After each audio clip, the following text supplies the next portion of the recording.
Australia is to ban children from using social media.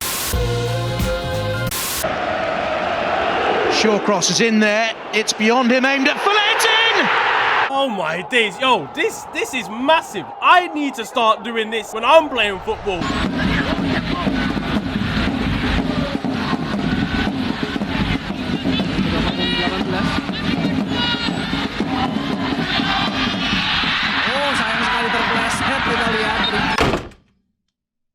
To be fair to me, boss, kicking is more important than throwing in football. You're sacked. Titting hell, man. You're pissing me off. Anyway, I'm going back to watching my TV now. Yo guys, it is your boy Niran here, and you are watching FTW. This, of course, the series where I bring to you the best and more frequently the worst of what football has to offer during the last 7 days. What's been kicking off in the world this week? Well, Mr. Beast was attempting to speak to the hearts of kids across the nation by giving them early onset heart disease. He, along with Logan Paul and KSI, released a new Prime Lunchables item that would have Eddie Abu spinning in his raw meat covered grave. Guys, wake the fuck up. Children are more likely to find sustenance eating a C4 covered in horse tranquilizer than eating this. This is -3 of your 5 a day, but Wakey Wines will have a sensational time selling it for £45 plus your firstborn child. How you doing, buddy? Are you right? The Champions League returned for the first time this season with a new format. It sees 4 new teams, 2 new games, and ultimately Real Madrid winning it in June. But if Real were already planning what terrorism they would use to make it to yet another final, it was Bayern Munich unleashing full Al-Qaeda mode as they slapped 9 past poor Croatian side Dinamo Zagreb. 9, Jeremy. That's insane. 2 goals were ruled out here as well, for fuck's sake. It could have been 11. The Dinamo Zagreb team that turned up heavily underqualified for this football match. Arturo Vidal will have been having PTSD nightmares seeing the scoreline, and Barca fans are even more traumatized seeing them score 15 goals in the last 2. Harry Kane might not be human. That's like 3 hat-tricks in a row at least. He got a 9.9 rating here. What else does he have to do to get a 10? He was left speechless after his performance, which in fairness is normal for him. Let's go! Teammate Michael Elise is bored of writing on his hat-trick balls already. He was asked whether he'd be as abusive next time he had to do it for him. Probably be a bit different, but I don't know. Manuel Neuer was doing a bicycle kick on the halfway line, so pretty standard Manuel Neuer stuff. He might have a new hobby by the time we're jumping into the next Champions League game. It's a 10. Dinamo Zagreb really went mental for 2 minutes in this game and then went back to the changing rooms. Meanwhile, if the game had lasted any longer, Vincent Kompany would have been coming on to make it 10. Real Madrid started their Champions League campaign with a win versus Stuttgart, a 3-1 defeat for the Bundesliga side's return to the summit of European football. Thibaut Courtois in this game was an unstoppable force. Meanwhile, at the other end, Brazilian youngster Endrick came on to grab a goal late, and the footage of the goal is just as you would expect it to be. At full time, with Endrick being interviewed by Spanish TV, Antonio Rudiger came in to remind everybody what the rest of the Real team calls him. Explícame esa jugada, esa carrera. Estamos escuchando también a Rudiger que abraza ahora mismo a Endrick. And on the news of Endrick, he's getting married to his girlfriend at the age of 18. Utter woke nonsense.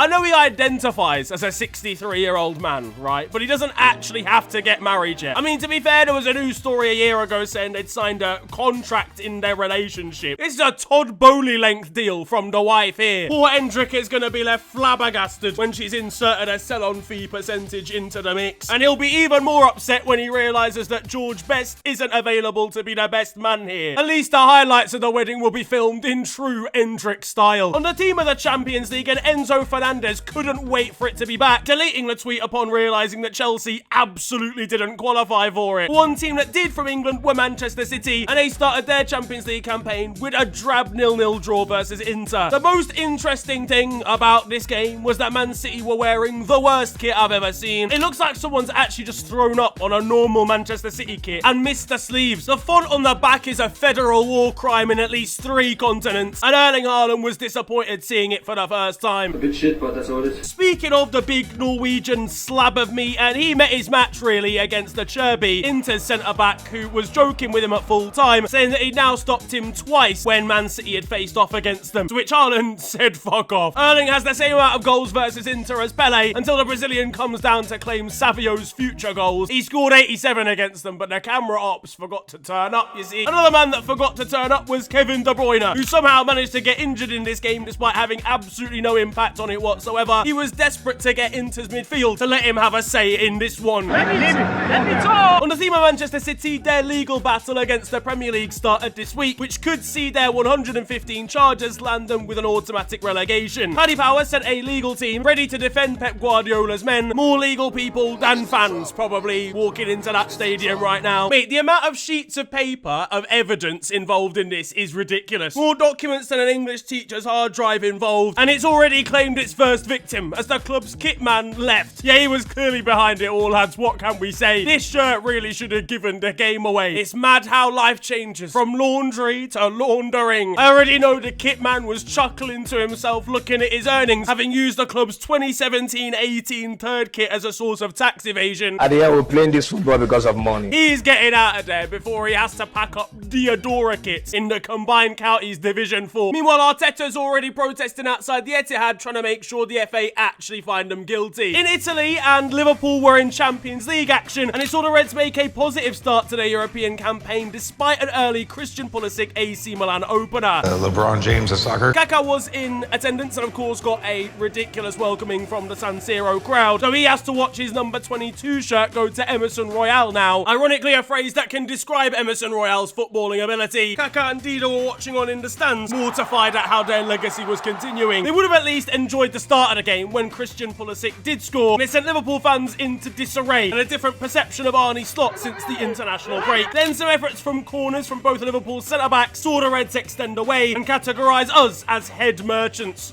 Pause. Rafael before kickoff was juggling his chewing gum with immense skill, poise and flair. It's just a shame none of that actually came to fruition once the game had started. There was an explosive sound from the stands at one point during the game, probably them blowing up Emerson Royale down by the touchline. Poor Milan goalkeeper Mike Manan was one injury away from being put down, bless him. He almost matched Reece James's record for the amount of times touching his hamstring in 190 minutes. Meanwhile, one weird detail at San Siro is that power banks are banned from the stands. Take your phone into the ground on 60% and it's in God's hands now. Arne Slot will have been left frustrated when his phone ran out of charge halfway through downloading a video of Jurgen Klopp's tactics. Meanwhile, for Dominic Szoboszlai and Darwin Núñez, they're fed up of slot machines already. They're heading out to Milan. And for the Reds in the Premier League now, and yeah, alright, safe. Yeah, don't worry about it. We've been beaten by a body of trees, mate. How devastatingly disastrous. Liverpool were defeated at Anfield. A rare occurrence, but one that Nottingham Forest made happen thanks to a lovely goal from Callum Hudson-Odoi. An extremely disappointing result after a very strong start to the season, where maybe the international break has ruined our flow somewhat. Either way, Arne Slot was looking very different after the domestic break. I don't know what's going on, man. This used to work against NEC Nijmegen. Take off the mask and suddenly a very familiar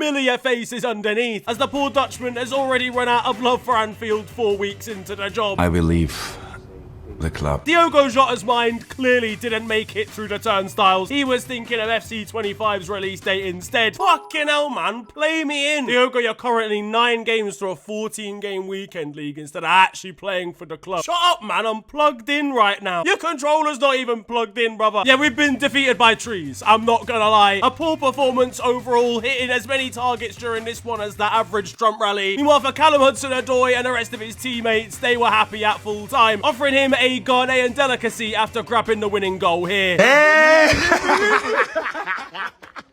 Hudson-Odoi, somebody bring him 1,000 boiled eggs, please. Boiled eggs, bruv. All you got to do is look down to the Liverpool technical area. Now, the biggest game of the Premier League weekend was no doubt the North London derby between Tottenham and Arsenal, and it saw the Gunners once again reign supreme for local bragging rights. Ange Postecoglou was depressed again, and overall it's very thoughtful of Spurs to build an entire new stadium just for Arsenal to use it as training. Tottenham, Spurs. Me, toe and heel. Before the game, and tensions were flaring in the tunnel as Arsenal's mascot shoved a Tottenham one. Fucking hell, someone's had their prime Lunchables today. And that carried on onto the pitch too, as Jurien Timber and Vicario were going at it, yelling at Timber, but not going down. Even Bible boy Bukayo Saka was getting involved. This is crazy, you know, because there was no Basmati in sight. Not a single carbohydrate in that midfield, and Tottenham still lost. Ange is having a sudden realization that no amount of wombat juju can stop Tottenham from being Tottenham. And Spurs have got a real problem defending set pieces. Arsenal might be very good at them, yes, but you got Spurs fans turning their back on corner kicks as if if they're defending a penalty. To be fair, divine intervention was on Arsenal's side here, as Jesus and Heaven were both on the bench. But it was Arsenal sending Tottenham to the pits of hell during the North London derby. Gabriel Martinelli's low-key having a stinker right now, by the way. We talk about 007. This guy could be about to go 00365, because soon it will be a year since his last goal contribution. He's getting removed from the Gabriel group chat after this poor form, and his highlights were pretty diabolical. Meanwhile, Heung-min Son had taken to Insta to offer and promise a gift for Dominic Solanke, I assume in the form of an assist. Turns out he wasn't on Santa's good list this year. Chelsea faced off against Bournemouth, and the Blues took a surprisingly low amount of time to make it to their second win of the season, beating the Cherries 1-0 through a late Christopher Nkunku goal. Sancho and Nkunku here actually combined with the Balloon 9 Chem link, and he's smart, whips it into the far corner. There were 14 yellow cards in this game, by the way, overall. 14? Jesus is Lord! More cards than Kyle Walker on Father's Day, and one poor fan needed Axel Disasi to grab one to win a bet, only for the entire rest of the backline to get one instead. Anthony Taylor was once again the main character here, despite the efforts of Chelsea goalkeeper Robert Sanchez light-skinning his way through this save late on. I mentioned cards during that game. There was a record 65 yellow cards given out across the Premier League this weekend. Mike Dean, I know, if we're talking main character energy referees, he is getting horny watching this at home, as the live scenes of referee training for next weekend are getting out of hand. United beat Southampton 3-0 this week, as the Red Devils piled even more despair onto the Saints this time around. Now, Marcus Rashford had made a promise to a young fan called Grayson, saying that he would dedicate his next goal to the youngster when he got himself on a score sheet for United. Given Marcus's current form, the kid would be waiting till he's about 27 for that to happen. But as it so happens, Marcus grabbed himself a goal here. All he needed was the motivation of hungry kids. The children! Oh, the children! And United continued their winning form into the Carabao Cup third round, as they absolutely battered Barnsley 7-0. Don't tell anybody, lads, the BAR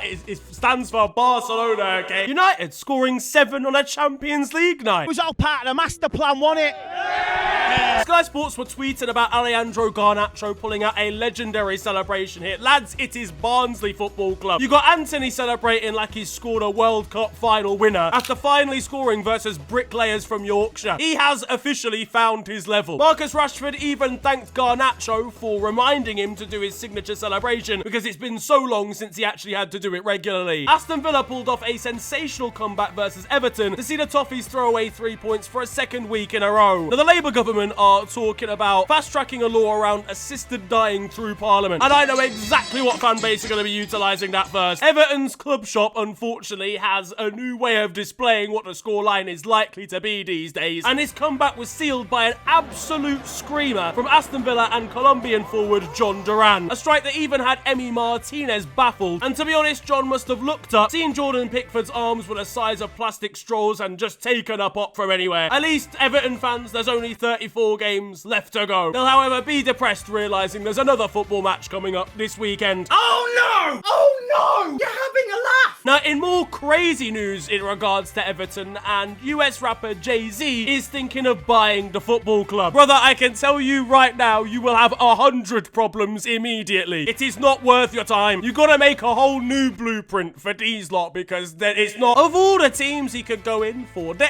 FA will deduct Spotify listeners away from his tally. But at least it's an opportunity for 44-year-old Everton fans and window cleaners to try and chat up Beyonce in the stands. Now, it's been a mixed week for young boys. A significant amount of them saw P. Diddy go to trial, for example, but they did, however, also lose 3-0 to Aston Villa in the Champions League. Sometimes it may be good, sometimes it may be shit. This is mad, though, for Villa, returning to the true heights of European football and returning with a big win. They're even above Real Madrid in the standings right now, fam. Although Unai Emery will have been left fuming, finding out that he's not actually getting wanked off in the stadium. Who named it that? Especially with the name of the club, man. What are we doing here? The defending for the second goal from the Swiss club is actually something you would see in a Year 6 PE class, to be fair to them. Meanwhile, John Duran, who I mentioned earlier on, scored a screamer against Everton. He actually was videoed back in his native Colombia at the age of 16, walking out with his friends in a spoof video to the Champions League music. Well, he fulfilled that dream this week and could have even had himself a goal if it hadn't been ruled out for an early clearly a handball. His reaction to the call was hilarious though. Something else that was hilarious was Girona's goalkeeping in their defeat to PSG. A last-minute own goal from Paulo Gazzaniga. I'm sorry, but there was a dodgy payment going into this man's account. He was straight in there throwing the ball into his own net when a Monzo payment request came through from Qatar. At CBS Sports, and there's been all sorts of shenanigans to kick off their Champions League coverage. First of all, David Beckham has been inducted into their presenting team, and Micah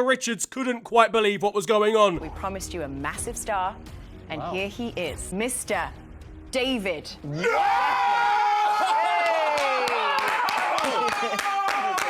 himself! David! My hero! Oh, he can't hear. He can't hear. David, it's Gary Neville. He can't hear. Oh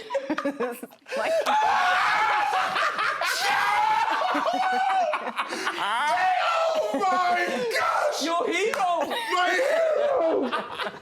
So much so that he even got a little bit excited around David when the cameras were turned off. Yeah, I think Micah exited that very quickly when David came into the room. Didn't he? Yeah, no, yeah. I got his sticky stuff as well, didn't I?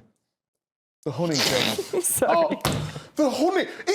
What is wrong with you lot's minds? It says on the honey, David Beckham, sticky stuff. But it wasn't just Micah getting into sticky situations, as Kate Scott forgot that her last name had changed as she introed for the start of the show. Good evening and a very warm welcome to our Champions League post-match show. It is so good to have you with us tonight, K-Dab. Sorry. Thierry Henry was left reading his notes in the corner. And look, listen, TT, in the words of Tammy Abraham, football has a goalkeeper, you know. He'll be heading to the gym immediately, knowing that he's still got a chance. Celtic enjoyed their biggest win ever in the Champions League as they defeated Slovan Bratislava 4-1. More like battered Slava, realistically. And speaking of which, Celtic socks look like balaclavas, and as if they were going to cause mass political incidents. Sparta Prague returned back to the Champions League for the first time in 19 years, ending their hiatus with a 3-0 win over Red Bull Salzburg. Nigerian forward Victor Olatunji brought out the Sioux here, an entire Austrian fan base disappointed, and the most damage Olatunji has done to the health of a nation since, well, earlier this week. And after that Sioux celebration, Victor will be left devastated when Messi fans start getting aggressive in his DMs. I hate being seen as a bad guy. The former England manager Gareth Southgate is of course out of a job at the moment, and there's news/rumours that he may well find a job outside of football. I've already got it locked down. He's going to be like an international staple organiser. A TV licensing man. He has to be. It's going to be something with the least adrenaline you could possibly imagine. Over in Spain, and Barcelona have started their La Liga season impeccably, with Hansi Flick offering up 5 wins in 5 after a comfortable victory versus Girona. Lamine Yamal's form since the Euros has been absolutely crazy. Just a reminder, this kid is still eligible for detentions. A kid who gets weekly pocket money is destroying Spain's top flight and celebrating by passing a zoo over to his teammate. Barcelona know exactly where to go every time they need players and are on the precipice of an entire financial collapse. Speaking of players coming back though, and Frankie de Jong has returned from injury. He's back in training, which means the start of a 2-week countdown until his next injury. He's warming up and ready to cost Barcelona another £3.8 million on medical bills. Meanwhile, at Real Madrid, and Andre Lunin signed a new contract at the club. He, of course, back to being their backup goalkeeper behind Thibaut Courtois, a man who wore a tracksuit to his wedding, but a suit for a new contract. That's a man with his priorities in order. Meanwhile, at their local rivals, Atletico Madrid won El Racismo 3-0 versus Valencia. And of course, it was Conor Gallagher getting the first goal. He was struggling trying to put this one into words, I'm not gonna lie. Buenos noches, días. 7, 8. ¿Dónde Esteban? Meanwhile, Julian Alvarez scored his first goal in this game too, though we'll still be left depressed knowing that our passion merchant got one first. In Italy, there's a fallout in relations between Zlatan Ibrahimovic and AC Milan. He clearly is not happy with some of the other board members and officials at the club, not necessarily the team, but talking about how, like, lions disappear and kittens come around. I don't really know. It was like a usual Zlatan Ibrahimovic trying to be cool quote. Just tell us who to sign, Zlatan. please. Like, just do your job. The poor Swede can't quite grasp the scenario of not getting absolutely everything he wants every single day of the week. At Inter, and things are a lot more calm and casual, apart from Marcus Thuram double-footing every football that he can see in sight. Meanwhile, Alicia Lehmann brought up an interesting topic for Juventus' women's side, being quoted on her opinion on the difference between women and men's pay in football at the moment, saying that obviously her partner, Douglas Luiz, plays for the same club, does the same job, but she's paid a significant amount less. Once again, kind of raising the same point that we've always had with this, is that the only reason that the women's pay gap is so vast in football, which it shouldn't be in an ideal world, but it's because there's nowhere near as much sponsorship and nowhere near as much TV revenue and finances just generally in women's football as there is in men's. There probably should be, because the quality of women's football is improving a lot, but it's just in its infancy stage in comparison to men's football, which is, I mean, that's the fault of previous FAs and officials and stuff gone by. But until that interest actually rises and the money rises, then the wages and transfer fees as well of women's footballers just aren't going to be the same. I've been saying that she should absolutely be getting paid more than Artemello. That man stinks. Meanwhile, at Cagliari, and their fans blasted the side after a 4-0 defeat this week, and I genuinely cannot get over the fact that the mascot has somehow been wrangled into this as well. It's not his fault, guys. He's not playing at centre-back. Do you know what I'm saying? But that's not stopping Cagliari fans ripping into him next time they see him in the lineup on FC 25. We'll have to release the worst player. Nobody's ever going to win anything with a useless sack of shit. You're out the fucking door, you useless cunt. In Germany, Bayer Leverkusen are back to winning ways. They defeated Hoffenheim 4-1, scoring 4 goals before the 98th minute. Is everything okay over there, Xabi? Inter released a new kit this week, and Borussia Dortmund couldn't quite believe their eyes, thinking it might be a new version of theirs. Meanwhile, their young wing-back Jan Kuto's girlfriend shared a picture on her Insta praising her boyfriend for a recent performance, except she accidentally shared gameplay from like PES eFootball instead of a picture of the actual game. She's going to be baffled when she hears the post-match interviews.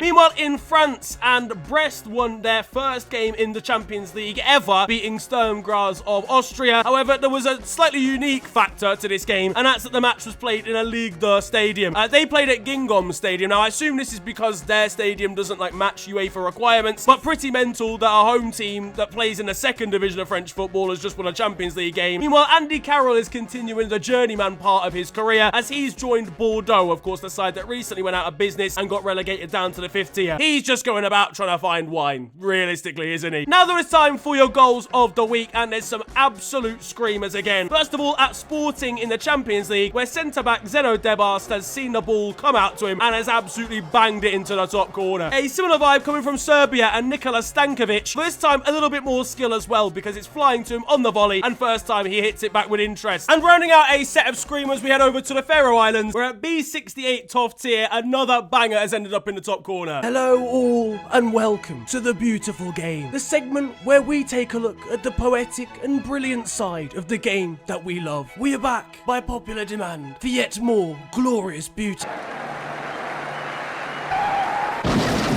And that concludes The Beautiful Game. Now, over in Saudi Arabia, and Cristiano Ronaldo was forced to miss a match this week because of a viral infection. Fucking hell, I wonder how many views it got then. Now, let's be honest, bro just doesn't want to go to Iraq. That's just the reality of the situation. On the subject of his Saudi Arabian side, and a Saudi Arabian YouTuber visited Al Nassr and then did a messy celebration in front of his shirt, leading to a full Al Nassr statement on Twitter. Imagine this was happening in the UK. United would have banned Trey by now. Meanwhile, at Al Ahly and Riyad Mahrez refused to allow Ivan Toney to take a penalty on his debut and then proceeded to miss it. It's part of the game, innit? Ivan will be delivering him a no-look smack in the face at this point. In the US, a son declined to go shopping with his mum, clearly just wanted to chill at home, play Xbox, though will have definitely been regretting it when his mum then met Lionel Messi and Rodrigo de Paul at the shops. Of course, his security was there. I mean De Paul, not his actual security guard. Meanwhile, in Brazil, and Memphis Depay has made the move over to Corinthians. A bit of a rogue decision, really, or a rogue move, I guess, but I kind of like it. It feels like he suits Brazilian football. Though as soon as he sees a Latina in the wild, it's a wrap for the guy. He ain't playing football anymore. If he plays against Hulk's team, the match ball ain't lasting more than 25 minutes. One of Hulk's teammates won't be lasting more than 25 minutes if he keeps yapping to him like this, by the way, as they had a full-on disagreement and flat-out argument leaving the field to play earlier this week. In the Netherlands, there was a mental scoreline as AZ Alkmaar beat Heerenveen 9-1, the side managed by Robin van Persie. And in this game, Troy Parrott, who used to play for Tottenham, scored a hat-trick, and AZ Alkmaar fans are clearly taking a liking to him already.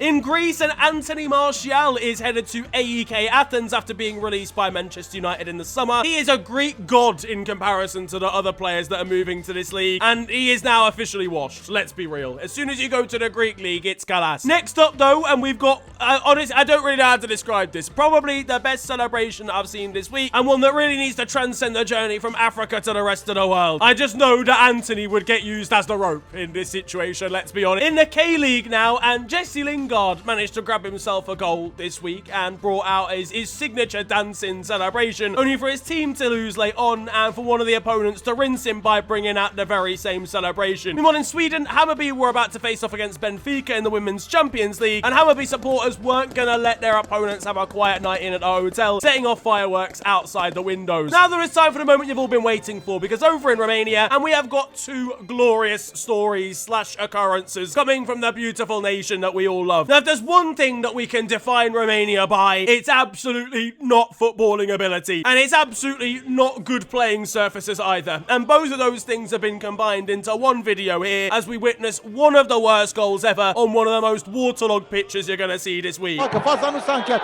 Popescu, din nou erou, încă o dată încearcă ieșenii și reușesc!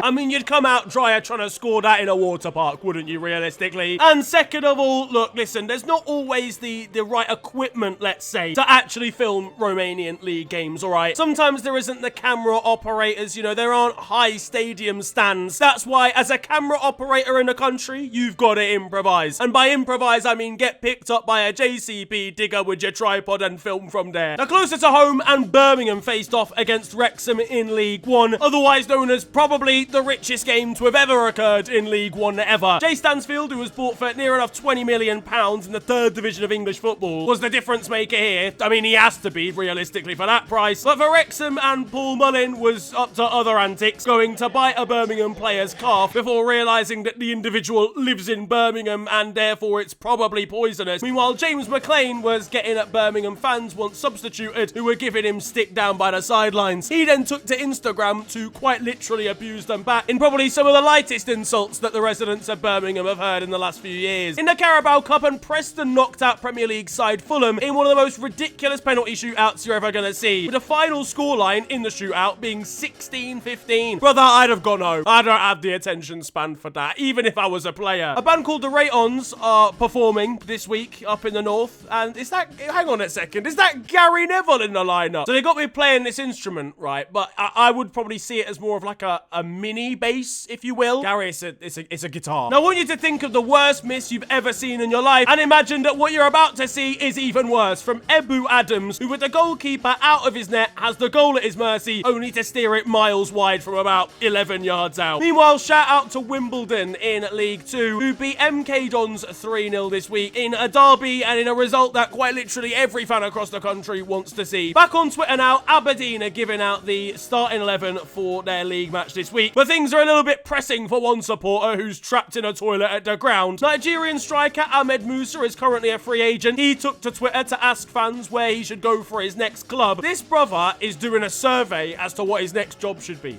And I know we're still going to take him to the African Cup of Nations in the Nigeria squad. Issa Traore has been called up for a youth squad for Mali, but he plays for whose cousin? This guy's gone unbeaten his entire professional career. Meanwhile, in Estonia, and they do pre-match entertainment a little bit differently. Lausanne won 6-1 in the Swiss Cup against the 6th-tier side this weekend, and it saw cows grazing behind the goals. Lovely stuff, the magic of the Swiss Cup. Meanwhile, Guyana faced off against Suriname in the CONCACAF region recently. Only the second half had to be delayed whilst a helicopter landed next to the linesman, taking the Guyanan president to the game, who was clearly 45 minutes late. Helicopter! Ireland's under-21s faced off against Latvia's, and they decided to auto-translate Latvian players in their match programme, which led to some interesting results. Meanwhile, recently I told you the story of Anguilla beating Turks and Caicos for their first win in years, maybe ever. I forgot to mention the small issue that Turks and Caicos had a 14-year-old in goal. Yeah, Samuel Harvey became the second second youngest player to ever play for a national team in history and made a mistake for their second goal. I mean, they took him out of religious education to play the game, so you've got to let him have that one.